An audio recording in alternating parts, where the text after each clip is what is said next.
नमस्कार, मैं doctor Amit Kesarwani, founder and director अनुसंधान एकेडमी सिविल लाइंस इलाहाबाद। आप सब लोगों का अनुसंधान एकेडमी की इस यूट्यूब चैनल पे हार्दिक स्वागत और अभिनंदन करता हूँ। Students, UGC net first paper में एनवायरमेंट टॉपिक पर आज मैं आपको एक महत्वपूर्ण टॉपिक एनवायरमेंट यूनिट के अंतर्गत महत्वपूर्ण टॉपिक ग्रीन हाउस इफेक्ट पर चर्चा करूँगा। तो ग्रीन हाउस इफेक्ट क्या होता है, इसकी बात की जाएगी। तो स्टार्ट कर रहे हैं green house effect. As you all know, मैंने आपको लास्ट क्लास में बताया था कि ग्रीन हाउस क्या होता है।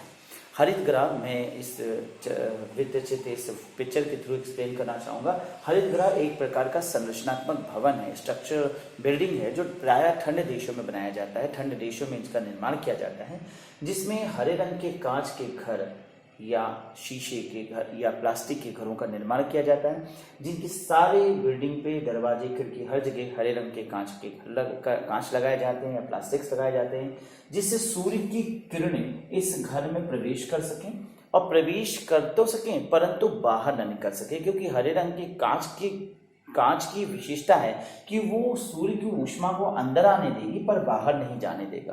भूमि पहले से ही बैड कंडक्टर ऑफ हीट माना जाता है, यानी ऊष्मा का अवशोषण नहीं करेगा, ये इसे रिफ्लेक्ट करेगा। और हरे रंग के कांच के घर में देखते देखते ऊष्मा सामान्य तापमान से बढ़ जाएगी। ऊष्मा बढ़ जाने की वजह से यहाँ पर वेजिटेशन पनप सकेगा और अच्छे से यहाँ पर वेजिटेशन हो सकेगा। हरे रंग के कांच के घरों की ये विशेषता हमें हरे रंग प्रभाव, हरित गृह प्रभाव की ओर ले चलता है। जिस प्रकार से हरे रंग के कांच के घरों में ऊष्मा हम आर्टिफिशियली बढ़ाते हैं, फिर ठीक उसी प्रकार से प्रकृति में पर्यावरण के स्वरूप, पर्यावरण की वजह से उत्पन्न एक या नकारात्मक प्रक्रिया देखने को मिल रही है। यहाँ पर मैं आपको एक डायग्राम के थ्रू दर्शाना चाहूंगा कि किस प्रकार से प्रकृति में पर्यावरण की वजह से एक नकारात्मक प्रक्रिया उत्पन्न हुई है। यह हमारी पृथ्वी है, जो कि विभिन्न गैसेस से निर्मित है, और इस पृथ्वी में धीरे धीरे इंडस्ट्रियल गतिविधियों के बढ़ने की वजह से, पॉल्यूटेंट्स के बढ़ने की वजह से, हाइड्रोकार्बन्स के बढ़ने की वजह से विभिन्न अनसैचुरेटेड कंपाउंड्स फैले, और अनसैचुरेटेड कंपाउंड्स ने क्या किया, पृथ्वी में एक विभिन्न अनसैचुरेटेड गैसेस का निर्माण करना शुरू कर दिया। अब अनसैचुरेटेड गैसेस में कौन कौन से गैसेस हो सकते हैं? कार्बन डाइऑक्साइड हो सकता है, मीथेन हो सकता है, प्रोपेन हो सकता है, CH4 मीथेन हो सकता है, नाइट्रस ऑक्साइड हो सकता है, N2O हो सकता है, और ओजोन हो सकता है, और CFC हो सकती है। इन गैसेस ने पृथ्वी को लगभग सब तरफ से घेर लिया, यानी पृथ्वी के एटमॉस्फेयर में हम इसकी बढ़ी हुई मात्रा देखने को पाते हैं। अब पृथ्वी में ये अनसैचुरेटेड एलिमेंट्स सब तरफ से पृथ्वी के तापमान को बढ़ाना शुरू करेगा। सपोज करिए carbon dioxide, methane, nitrous oxide, ozone, जिसे हम सरफेस लेवल ओजोन कहते हैं, और CFC ने पृथ्वी को सब तरफ से घेर लिया।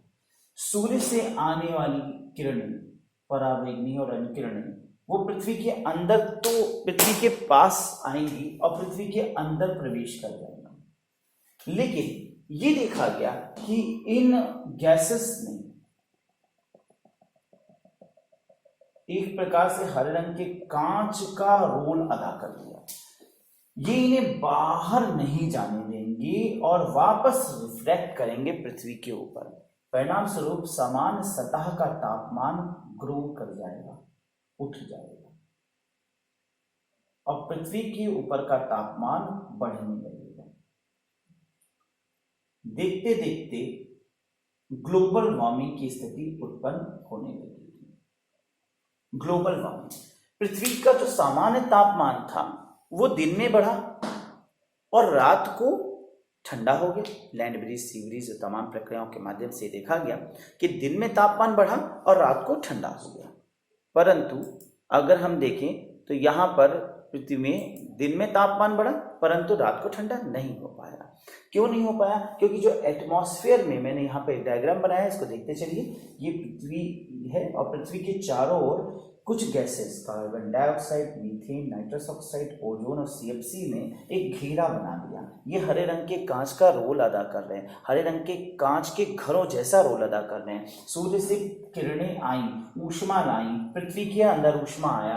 पृथ्वी की भूमि जो है वो बैड कंडक्टर ऑफ हीट है, ये ऊष्मा को वापस अंतरिक्ष में भेज देगा, परंतु वापस अंतरिक्ष में ऊष्मा जा नहीं पाई क्योंकि ये जो घेरा बना रखा है गैसेस का, इन गैसेस ने इसे ऊष्मा को ट्रैप कर लिया और इस ऊष्मा को ट्रैप करके पृथ्वी पे बड़ी मात्रा में ऊष्मा को वृद्धि कर दिया। परिणाम स्वरूप ग्लोबल वार्मिंग की स्थिति देखने को मिलने लगी। इस ग्लोबल वार्मिंग की वजह से एक और समस्या हुई, वो हुई आइसलैंड्स आइसबर्ग्स का गलना।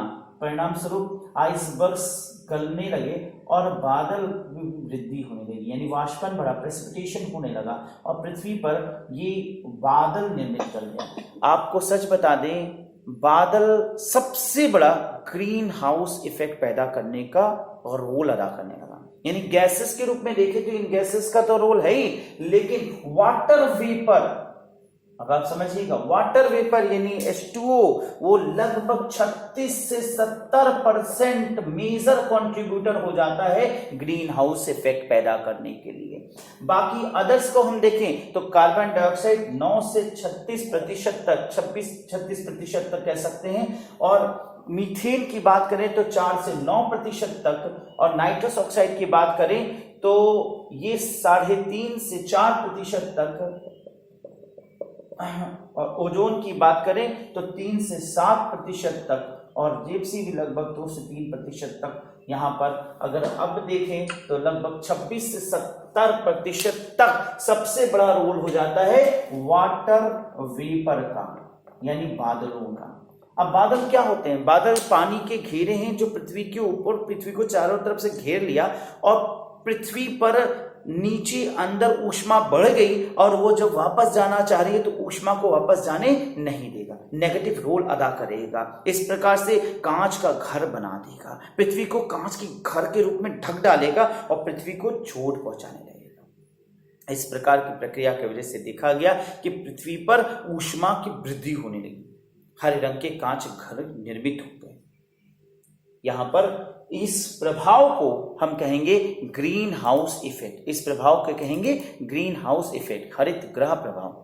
यह प्रक्रिया जिसके माध्यम से किसी ग्रह के सतह में परिवर्तित होने वाली किरणें वापस अंतरिक्ष में जाने से अवरोधित कर दिया जाता है। यह अवरोध प्रायः पृथ्वी की सतह के ऊपर मौजूद हरित गृह गैसों के द्वारा होता है। परावर्तित होने के उपरांत ये किरणें वापस पृथ्वी की सतह पर पुनः परिवर्तित कर दिए जाती हैं। परिणाम स्वरूप सतह का तापमान में वृद्धि या बढ़ोतरी महसूस होने लगती है, जिससे वैश्विक तापमान वृद्धि आदि समस्याएं जन्म लेती लगती हैं और इसी प्रक्रिया को हरित ग्रह प्रभाव का नाम दिया जाता है। ग्रीन हाउस प्रभाव की मौजूदगी की जानकारी सन 1924 में जोसेफ फूरियर द्वारा दी गई थी। हरित ग्रह प्रभाव में गैर गैसीय तत्व की बात करें तो मैंने अभी आपको बताया बादल, वाटर जो है वो गैर गैसीय तत्व, क्योंकि ये तीनों स्वरूप में होता है, सॉलिड, लिक्विड एंड गैस, इसलिए गैर गैसीय तत्व के रूप में देखा जाए तो बादल ऐसा रोल अदा कर रहा है जो सबसे ज्यादा नेगेटिव रोल अदा कर रहा है। अब वाष्पन प्रेसिपिटेशन के माध्यम से पृथ्वी की जो तापमान है उसमें और वृद्धि होने लगा। सौरमंडल में अगर हम देखें तो पृथ्वी के अतिरिक्त वीनस, मार्स, टाइटन पर भी हरित ग्रह प्रभाव देखने को मिलता है। टाइटन पे ये उल्टा यानी एंटी ग्रीन हाउस प्रभाव देखने को मिलता है, जहां जो वहां की सतह में गर्मी को हटाने का काम करती है। अब वास्तव में टाइटन में अब आप सोचिए कि टाइटन जो कि एक प्रकार से देखा जाए तो काफी गर्म होना चाहिए था, परंतु वहां गर्म होने की वजह से गर्म होने के बजाय ठंडक दिखाई देती। क्यों? क्योंकि वास्तव में टाइटन पे मौजूद है हेज। हेज क्या है? ये एक प्रकार से धूल का गर्द है जो 90% सोलर रेडिएशन को अवशोषित करने की क्षमता रखती है, परंतु वह सतह द्वारा उत्सर्जित इंफ्रारेड रेडिएशन को ट्रैप करने में अक्षम होता है। हेज एक प्रकार के पारंपरिक वायुमंडलीय परिघटना है जिसमें धूल के कण, धुएं और अन्य ड्राई पार्टिकल्स पाए जाते हैं, जिसके कारण आकाश में स्पष्टता का अभाव देखने को मिलता है। तो प्रश्न आ सकता है कि पृथ्वी के अतिरिक्त अन्य किस ग्रह में ग्रीन हाउस इफेक्ट का उल्टा प्रभाव देखने को मिलता है? तो ग्रीन हाउस इफेक्ट का उल्टा प्रभाव हमें टाइटन पे दिखाई देता है जो कि एक उपग्रह है, लेकिन अगर हम ग्रह की बात करें तो वीनस, मार्स पर भी हमें ग्रीन हाउस इफेक्ट देखने को मिलता है। हरितगृह प्रभावों में मैंने आपको यहाँ पर यह चीज एक्सप्लेन किया। तो